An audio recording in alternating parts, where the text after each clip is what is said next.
Very pleased to have with me on the line and on Skype Dr. Andrew Wakefield, award-winning documentary filmmaker and director of Vaxxed, From Cover Up to Catastrophe, and Del Bigtree, the producer of Vaxxed, the website VAXXED, as in VaxxedTheMovie.com.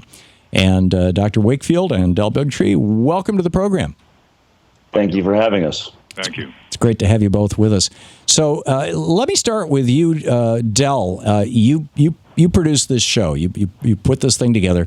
What is it, and what is it not? Well, what it is a call for transparency in the CDC. This movie has been called an anti-vaccine movie. It is not an anti-vaccine movie.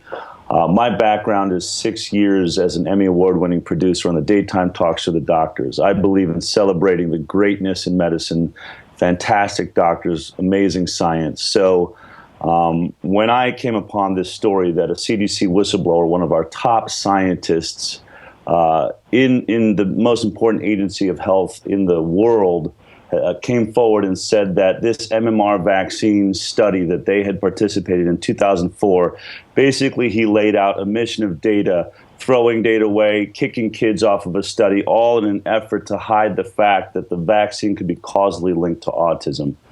That was shocking to me.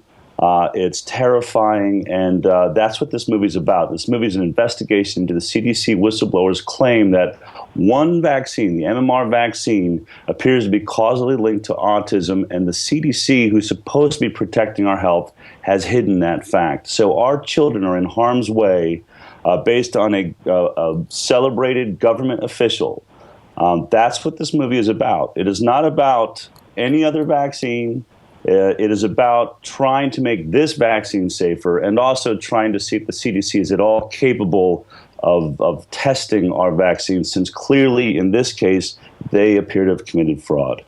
Dr. Andy Wakefield, I asked my physician, is it possible to get, MMR is measles, mumps, rubella. Rubella we used to call it German measles, and all in one vaccine. And I asked her, is it possible to get just a measles shot and then wait 3 months and get just a mumps shot, and then wait 3 months and then get a rubella shot, so that you're diminishing the probability that a baby or a very young child would have this abreaction that seems to, having watched your movie, seems to have some relationship with autism. And she said, no, you can't get those as individual vaccines and space them out like that. You can only get the trivalent, the three-part vaccine. Why is that, Dr. Wakefield? Tom, you're absolutely correct. In this country, it is the MMR and the MMR only. Of course, they are manufactured as the single vaccines, but then they're combined into the triple. And what is alarming is that when I made the recommendation that parents should have the option of the single vaccines, these were freely available both in the UK and the US. And in this country, some years later, Merck made a unilateral decision which affected vaccine policy. So here you have a company making vaccine policy by withdrawing the option of the single vaccines and saying it is our way or the highway. And that is an extraordinary situation. When one looks into this, it seems to be that because Merck own a patent on MMR, but not on the individual vaccines, and measles in particular, they are avoiding any kind of competition by retaining MMR as the only vaccine available and preventing parents from having the choice of how they might protect their children against these diseases. Now, I know that Senator Sanders has taken a lot of heat in this election for having voted back 10 years ago to grant limited immunity to gun manufacturers. But I understand, Dr. Wakefield, that vaccine manufacturers have an extraordinary level of immunity, no pun intended, from lawsuits and litigations. Do I have that right? Absolutely. In 1986, the National Vaccine Injury Compensation Act was passed, and manufacturers who had effectively held the government's feet to the fire and saying, look, we're getting sued left, right, and center, particularly for the DPT vaccine at the time, we will discontinue the manufacture of vaccines unless you provide indemnity. And beyond the passage of that act, consumers are now paying a tax on each vaccine that is sold, and that tax goes into a compensation program that has already paid out over $3 billion in compensation for vaccine injury. So the notion that vaccine injury does not exist and that these vaccines are safe, I'm afraid, simply isn't true. But we are in this alarming situation that the manufacturers can put anything they like onto the market, that once it's approved and part of the recommended schedule, they have absolutely no liability for whatsoever. That's remarkable. Del Bigtree, the producer of this movie, Vaxxed, what is the typical storyline that you hear from? I know I saw Robert De Niro talking about this on TV, and I see some of the stories in your movie.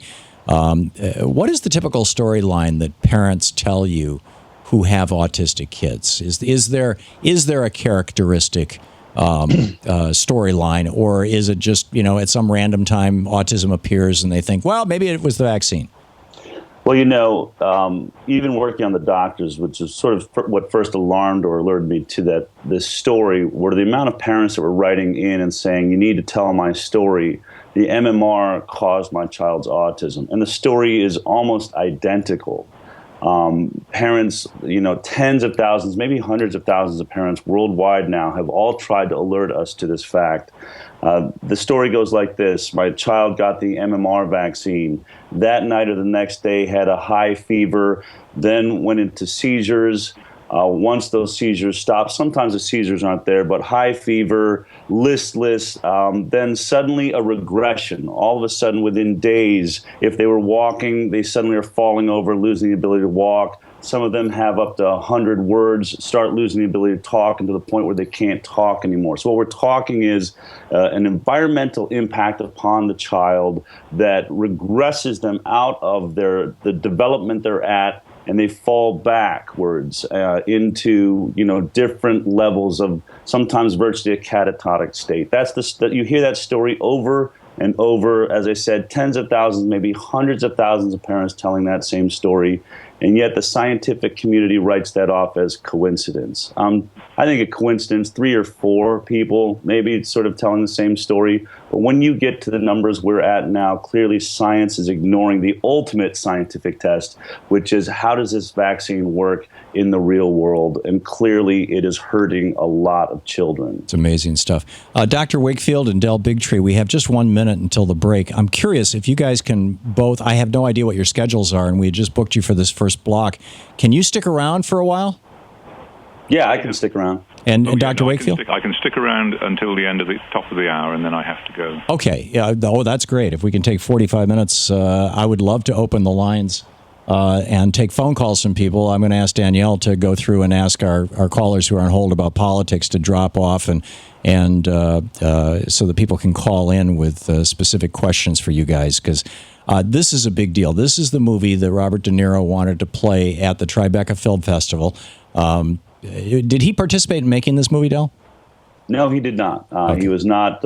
We simply submitted it to Tribeca. We got to speak with him. He did have a special interest in it, I think, given the fact that we eventually all found out that his son suffered from autism. Right, and his story is similar, is it not? This came on after the vaccine? I think his wife tells the same story as all the other parents. That's astonishing. We'll be back with Dr. Andrew Wakefield and Del Bigtree, the director and producer, respectively, of VaxxedTheMovie.com, VaXxed, themovie.com, and we'll be taking your calls for them. If you're curious, you want to challenge them, whatever. This is the Thom Hartmann Program. Dr. Wakefield, why MMR and not anything else? It is not just MMR.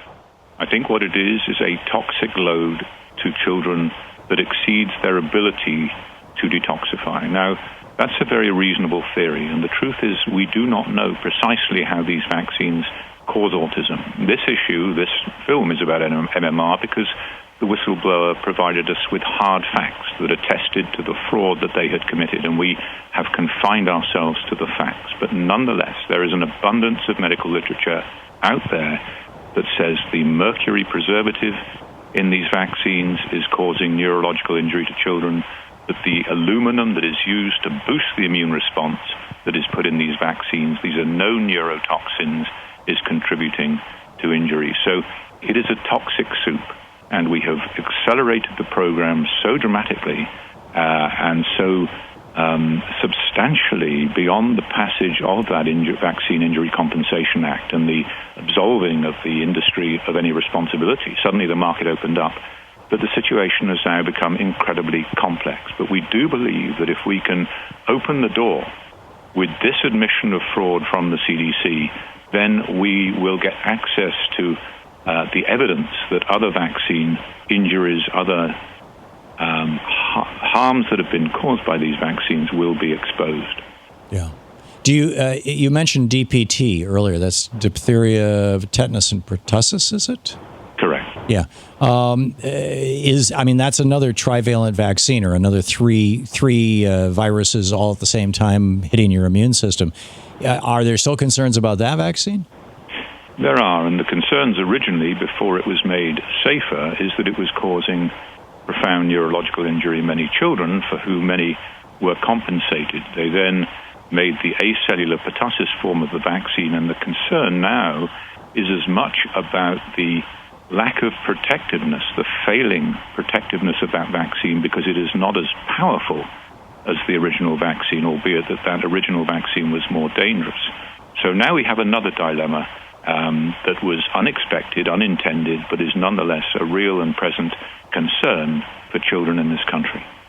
Yeah, and that is that a vaccine, if it's potent enough to be effective, it can be neurologically destructive. If it's not potent enough to be effective, it doesn't confer immunity. Is that unique to these multiple vaccines, or is that the case with the single-dose vaccines? It's the case with all vaccines. It's a situation rather analogous to antibiotics, that if you do not take the full course or you overuse antibiotics, you will develop resistant forms of the bacteria, and viruses will behave in the same way. So viruses mutate to be immune to. Apparently, it's your own immune system, right? That's right. What they're called is escape mutants, and they emerge really quite rapidly. And this was seen with hepatitis B vaccine. And viruses mutate at a higher rate than bacteria. So the emergence of these resistant forms is really a big problem, a big concern. Wow. Hang on just a second. We'll be right back. Dr. Andrew Wakefield and Del Bigtree are with us. Stick around. Welcome back. On the line with us for the hour, Dr. Andrew Wakefield, award-winning documentary filmmaker and scientist, and Del Bigtree, the producer of the movie Vaxxed. For the website on this, the website is vaxxedthemovie.com. We'll put that in our newsletter tonight. It'll be on our website, VAXXED, themovie.com. Del, what started you on this path? While working on the doctors, I was always very interested in stories like, for instance, when we found out that glyphosate was probably carcinogenic to human beings. That's the herbicide being used in Roundup, the product by Monsanto, being sprayed on virtually 90% of our crops. Those types of stories other producers, I think, would shy away from because of the corporate interests involved. I did not. So I don't trust corporations and their decisions to decide themselves if things are safe or not. You also see constantly this problem with the FDA, the CDC, where it appears these corporations are influencing these studies, and so that's what got me into it.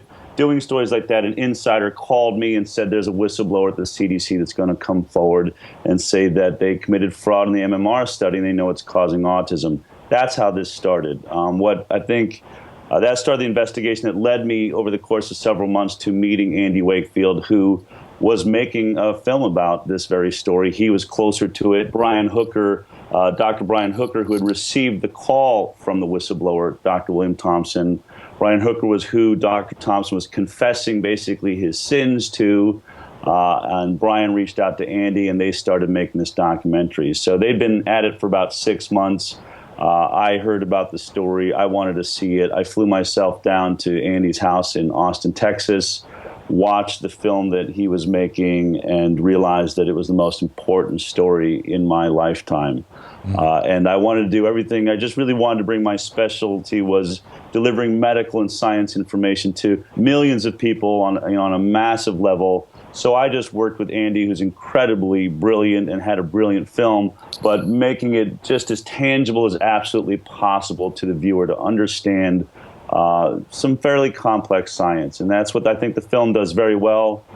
Many people, everyone appears to be coming out of it saying, wow, I understood it. And they're all saying the same thing. I've had every pro-vaccine person I know go and see this film, and every one of them comes out saying, you're right, this is a scary story. We need to do something about it.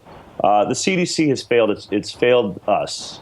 And what we really want to see happen is see a truly independent testing body, testing all of these vaccines with firewalls against any influence from the pharmaceutical industry. You know, our airplanes and our cars, we have this type of independence in every safety branch except this pharmaceutical industry has its talons into the CDC. And the CDC has a huge conflict of interest. In some ways, you could almost say it's not their fault. Their primary job is to promote vaccines in America. That's what they're there for. To promote, not to regulate? Promote. Right, to promote, to make sure that we're vaccinating everybody in the country, to promote it, they buy millions and hundreds of millions of dollars of vaccines and distribute them across the country. That's their job. Then to take that same body and say, now test to see if they're safe. Clearly, if they find out, in the case of an MMR like this, that there's a problem, they are conflicted because if we tell people there's a problem with the vaccine rates will go down, people start to get nervous. Well, and people start to get sick, too. I mean, isn't there a very real problem? You know, the Disneyland measles story from a month or so ago that got, I would say, maybe a little more press coverage than one would expect. But there is a very real problem of people not being vaccinated, is there not? I suppose, but let's take the Disneyland outbreak. I mean, we're talking about 644 cases of measles in out of 320 million people. That's 1 in 500,000 roughly, or 0.00002% of society. So is it really a problem? And what they failed to tell you is that more than half of those people were vaccinated for measles and got it anyway. And on top of that, all 644 people are perfectly healthy now. I think we have to define what is actually a deadly disease and what is not. If we're vaccinating for chickenpox and it's not deadly, is it necessary? Right. I think we really should be thinking about any type of medical intervention. If it's overdone, might be too much. You had a story before we came on about proton pump inhibitors. Maybe instead of swallowing all these pharmaceutical drugs that ultimately always come to the place where they end up being bad for us, and then there's a lawsuit, maybe we just need to stop eating that hoagie with the sauerkraut on top of it, or whatever it is that's upsetting our stomach. I mean, there are things we can do. Eating better, drinking clean water, eating organic foods. These things may alleviate some of these things where instead we're putting a pharmaceutical product inside of us. So I think a lot of thought should be put into how many vaccines do we actually need. Yeah, it's an excellent point. And we've got callers now from Illinois, Florida, California, South Carolina, Texas, and Wyoming, among others, who want to talk with you guys. I have a couple more questions, about vaccination. I want to know a little more about this whistleblower. I want to know why, back when I was a kid in the 1950s, I never even heard of autism. I didn't know any kids who had it. On the other hand, the only vaccine that I remember ever getting, the two, were polio and chickenpox. Or smallpox, rather. I had chickenpox, I had mumps, I had rubella, and I had measles, or whatever. Anyhow, we'll be back with all of this. We've got about a 5-minute break for the news here at the bottom of the hour, guys, and then we'll be back with you. You're listening to the Thom Hartmann Program. Call 202-536-2370.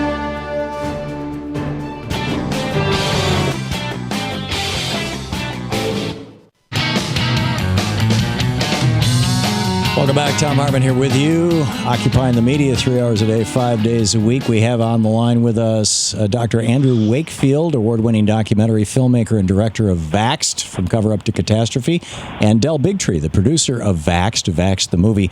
And guys, I have 2 quick questions, if you could answer them fairly briefly, because we got 12 people, which is all the lines we've got, who want to ask you guys questions, and we don't have that much time. So the first question I want to ask is of Dr. Wakefield. we had you on the TV show a couple of days ago.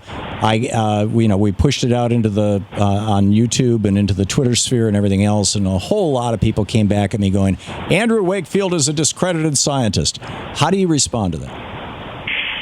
The allegations against me, Tom, are really a fabrication on behalf of special interests. It's not a conspiracy. It's simply pragmatic, ruthless pragmatism. If you challenge our bottom line and our policy, we will destroy you. And this is just the modus operandi of the industry and the government. That's not anything new. The story was written long before I was born, but that's just the way it goes. The issue is far too important to walk away from, and I've now been in this 20 years. People might be saying now, well, if this were genuinely not true, there was no substance to it, why are we still arguing about it? In fact, why are we arguing more vigorously now with the evidence on our side than we were before? So it was a contrivance.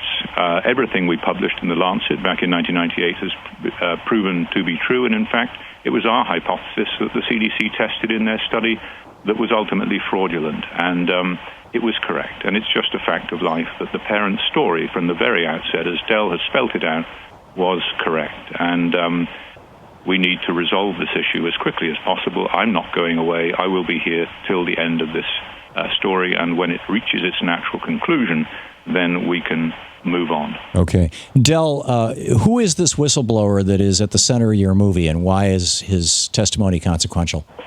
What does he say?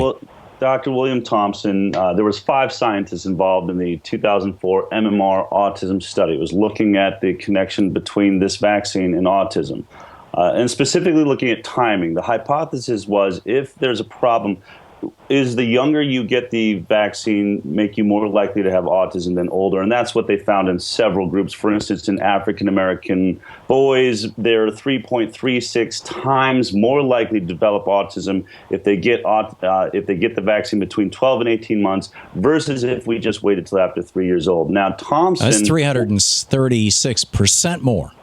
Technically, I think it's actually 236% more. Yeah, it's a little bit different how times and percentages work, but still extremely high. And Dr. Thompson is the numbers guy. This is, of the 5 scientists involved in the study, they hand Thompson the data. He goes and crunches it, puts it on graphs. He's the mathematician, basically, that comes out with these numbers. So when he came back into the room and said, look, folks, we have a problem. We're seeing a dramatic increase in African Americans. They systematically went and basically divided their study group in half. This is basically scientifically illegal. They had said, we're going to look at 3,000 children, and then when they got a result they didn't like, they cut the group in half and went down to 1,800 children, and this lowered the number, and even more specifically, it lowered the statistical significance by having less children, even though it still showed an uptick in autism. They said, well, it's not enough kids to be able to prove that that's true, so we're moving on. So it's fraud, and that's just one case of the fraud we put forward in our movie, but Thompson is the most important guy to come forward. He's the one that runs the data. As Andy puts it, if he was, running a money laundering ring, he would be the bookkeeper. He's the one that has the most important information. So that's why it's so extremely important people see what this man has to say. To watch more clips from our programs, hit the Watch More Videos button over here. And please be sure to hit the handy-dandy subscribe button so you'll always be up to date. Tag, you're it.